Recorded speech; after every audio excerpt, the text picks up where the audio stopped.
वड़ा पाव बनाने के लिए मैं आलू फ्राई कर रही हूँ। मैंने ऑयल गरम कर लिया है। ये थोड़ा सा जीरा, हींग और सरसों मैं इसमें डाल रही हूँ।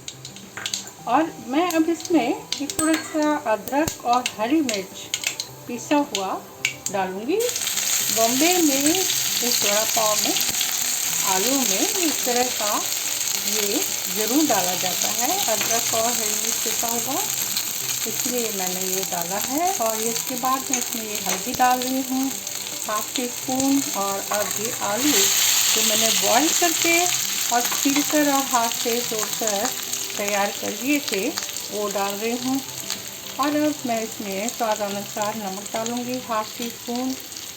और इसके बाद इसे अच्छी तरह से फ्राई करेंगे। और इसके बाद ये आलू वड़ा पाव के लिए तैयार हो जाएंगे। इसमें मैं थोड़ा करी पत्ता भी डाल रही हूँ, जो मैं स्टार्टिंग में डालना भूल गई थी, जो मैं अभी डाल रही हूँ। और इसको ऑयल में फ्राई कर लूँगी। और इस तरह से ये आलू हम भून के तैयार करेंगे। और इनको और भूनने के बाद और थोड़ा मैश कर लेंगे, क्योंकि इसमें मैश किए हुए आलू वड़ा पाव के लिए चाहिए।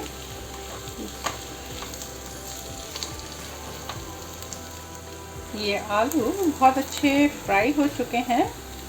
और अब मैं गैस बंद कर दूँगी। और जब ये ठंडे हो जाएंगे तब इनसे मैं वड़ा पाव बनाऊँगी।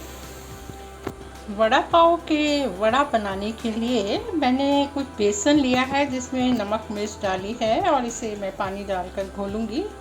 इससे मैं कुछ प्लेन पकौड़ियाँ भी बनाऊँगी, जो हमें चटनी के लिए चाहिए होती हैं। हम लहसुन की जो चटनी बनाएंगे उसमें उनका इस्तेमाल करेंगे। तो मैं इसमें थोड़ा पानी डालकर और इसे घोलूँगी और फिर से तैयार करके बनाऊँगी। कढ़ाई में मैंने ऑयल गरम कर लिया है। और अब मैं कुछ प्लेन पकौड़ी बनाऊँगी। इसके लिए जो पकौड़ी बनाई जाती है वो इस तरह से छाँट के बनाई जाती हैं, प्लेन पकौड़ियाँ। और इनको अच्छी तरह से ब्राउन किया जाता है। और वैसे ही मैंने तैयार करूँगी। और इसके बाद मैं लहसुन भी इसी में फ्राई करूँगी। और इस तरह से हम लहसुन की चटनी की तैयारी करेंगे। ये तैयार हो गई हैं और अब मैंने निकाल लूँगी। चटनी के लिए मुझे लहसुन तलना है और साथ ही में मैं हरी मिर्च भी तलूँगी। और ये बहुत छटकती हैं, बहुत तेज़ी से उड़ जाती हैं, इसलिए मैंने कवर करूँगी और 2 मिनट के बाद इन्हें खोलूँगी। ये लहसुन और हरी मिर्च तैयार हो गए हैं। अब मैं कढ़ाई में से इन्हें निकाल लूँगी। अब मैं लहसुन की चटनी पीस कर तैयार करूँगी, जिसमें ये पकौड़ियाँ, लहसुन और लाल मिर्च और थोड़ा नमक डालूँगी। और इस तरह से हमारे वड़ा पाव की लहसुन की चटनी तैयार होगी। लहसुन की चटनी मैंने पीस कर तैयार कर ली है। और अब मैं वड़ा पाव पर इसका इस्तेमाल करूँगी। बड़े बनाने के लिए मैंने ऑयल गरम कर लिया है। और अब इन बड़ों को बेसन में घोलकर मैं तलूँगी।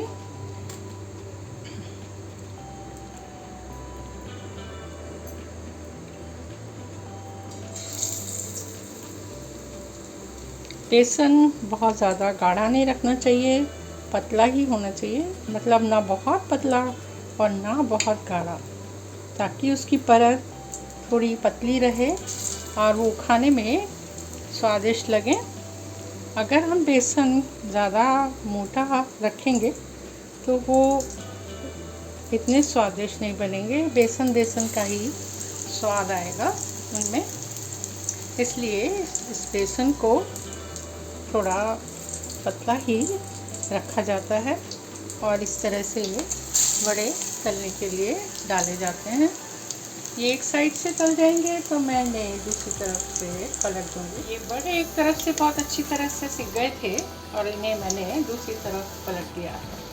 जो बड़े तैयार हो गए थे उन्हें मैंने निकाल लिया है। बाकी बड़े भी मैं ऐसे ही निकाल लूँगी और कुछ और बड़े भी तल कर तैयार करूँगी मैं। अब मैं वड़ा पाव आपको तैयार करके दिखाऊंगी। वड़ा पाव के लिए मैं हरा धनिया और कच्ची अम्बी की एक चटनी तैयार कर रही हूँ, जिसमें हरी मिर्च, जीरा, नमक और चाट मसाला भी डालूंगी। वड़ा पाव बनाने के लिए मैंने वड़ा ओपन कर लिया है और इसमें मैं सबसे पहले ये रेड लहसुन वाली जो चटनी है हमारी वो लगाऊंगी, क्योंकि बम्बई वड़ा पाव में इसी चटनी का इस्तेमाल किया जाता है। लेकिन आजकल ये हरी चटनी भी उसके ऊपर लगा के दी जाती है, इसलिए हमने ये ग्रीन चटनी भी तैयार की है और इससे ये वड़ा पाव और टेस्टी बनेगा।